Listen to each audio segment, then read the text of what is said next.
Halo, aku mau cerita sesuatu yang pernah terjadi di Sakura School Simulator. Awalnya aku pikir ini cuma sekolah biasa seperti yang lain. Ada teman, kelas, dan aktivitas sehari-hari yang normal. Tapi ada satu tempat yang selalu dihindari semua orang. Danau di belakang sekolah Sakura. Katanya, kalau sudah menjelang senja, tempat itu tidak lagi sama seperti siang hari. Tapi aku tidak percaya.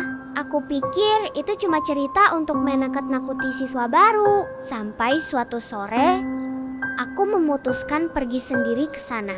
Waktu itu, langit sudah mulai oranye dan sekolah mulai sepi. Saat aku berjalan ke belakang sekolah, suasananya langsung terasa berbeda. Sunyi. Terlalu sunyi, bahkan suara langkahku terdengar lebih keras dari biasanya. Dan akhirnya aku sampai di danau itu.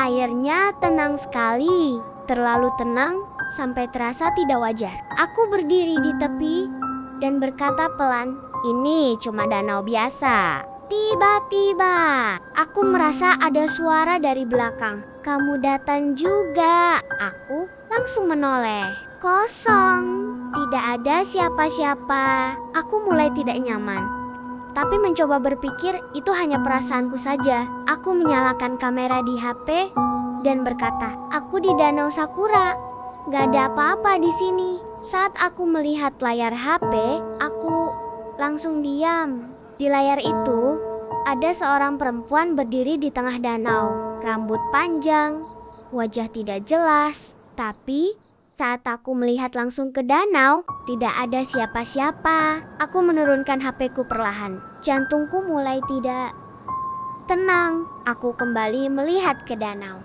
Dan kali ini, dia tidak lagi di tengah. Dia sudah lebih dekat. Berdiri di permukaan air, tepat menghadap ke arahku. Aku mundur pelan. Air danau tiba-tiba beriak. Padahal tidak ada angin. Lalu suara itu terdengar lagi, lebih dekat dari sebelumnya. "Jangan pulang." Aku langsung menoleh. Cepat, kosong lagi. Tapi aku merasa dia tidak benar-benar pergi. Aku berlari menjauh dari danau. Namun setiap langkahku terasa aneh, seperti ada yang mengikuti dari belakang. Plak, plak, plak. Padahal aku tidak melihat siapapun. Saat aku sampai di gerbang sekolah, aku berhenti sejenak untuk menenangkan diri.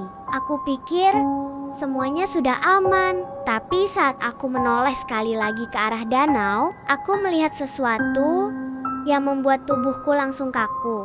Dia berdiri di gerbang sekolah, menatapku diam. Dan kali ini dia tersenyum. Aku langsung lari tanpa menoleh lagi. Sejak malam itu, aku tidak pernah kembali ke danau itu. Tapi ada satu hal yang masih membuatku tidak tenang. Video yang aku rekam hari itu masih ada di HP-ku. Dan setiap kali aku memutarnya, selalu ada 1 detik tambahan di akhir video yang tidak pernah aku rekam. Di detik itu, dia selalu berdiri tepat di belakangku. Dan terakhir kali aku memutarnya, layar HP ku tiba-tiba gelap sendiri. Lalu muncul satu kalimat pendek di layar. "Kamu punya cerita lagi untuk didengar. Lanjut ke part 2."